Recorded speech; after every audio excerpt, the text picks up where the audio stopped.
Un syndicat de la RATP exprime son soutien à Jean Castex. Quelle indignité! Il dénonce la volonté de certains de se payer la tête d'un ancien Premier ministre. Mais quelle indignité! Comment vous voulez que les gens, en fait, ils ne soient pas dégoûtés des organisations syndicales? Je veux dire, moi, j'ai rien contre les militants de base de l'UNSA. Je pense qu'ils savent même pas, en fait, qu'il y a eu cette déclaration-là. Ça, c'est systématiquement la bureaucratie syndicale. Vous savez, ces permanents qui sont tellement permanents que si tu leur demandes c'est quoi au fait ton métier de base, ils seraient incapables de te répondre. Et il y en a des milliers des gens comme ça, des permanents syndicaux qui n'ont pas taffé depuis août 84 et qui sont tellement habitués à boire des jus d'orange et manger des petits croissants dans les réunions de conseils d'administration, etc. avec les PDG, qu'ils en deviennent des gros lèches. C'est quand même fou, c'est-à-dire que Jean Castex, il a été totalement parachuté, il est président de la RATP, il connaît même pas la RATP, le mec, il est même pas d'Île-de-France, il a été totalement parachuté parce que c'est le pote à Emmanuel Macron et qu'après son mandat de Premier ministre, fallait lui trouver une planque, payer 450 000 euros et surtout pour fracasser la RATP. Parce que je vous rappelle quand même, l'UNSA RATP, qu'il y a 18 000 de vos collègues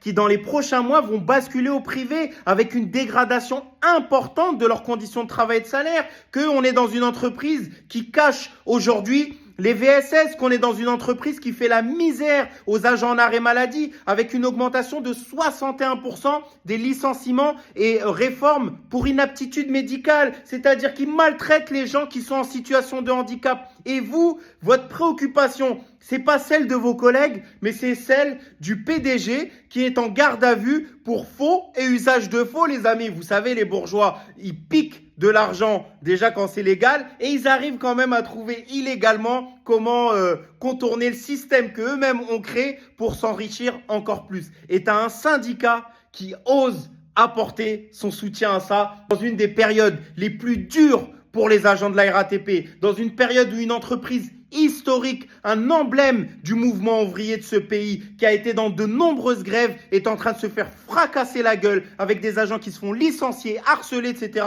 Et eux, ils soutiennent Jean Castex. La honte. J'espère en tout cas que les militants et militantes de base de l'UNSA, d'accord, vont s'indigner de ça, parce que je sais qu'il y a énormément de syndicalistes de base qui essayent de faire du travail de terrain, d'accompagner les collègues, les défendre dans les entretiens disciplinaires, aller récupérer des journées qui n'ont pas été payées, etc., etc. Ce boulot-là, on le fait, la famille. Et c'est inadmissible de se retrouver pris en otage comme ça par des bureaucrates syndicaux qui utilisent le travail qu'on fait sur le terrain pour aller apporter leur soutien à des bourgeois comme Jean Castex. Ce n'est pas l'idée, voyez-vous, que je me fais du service public.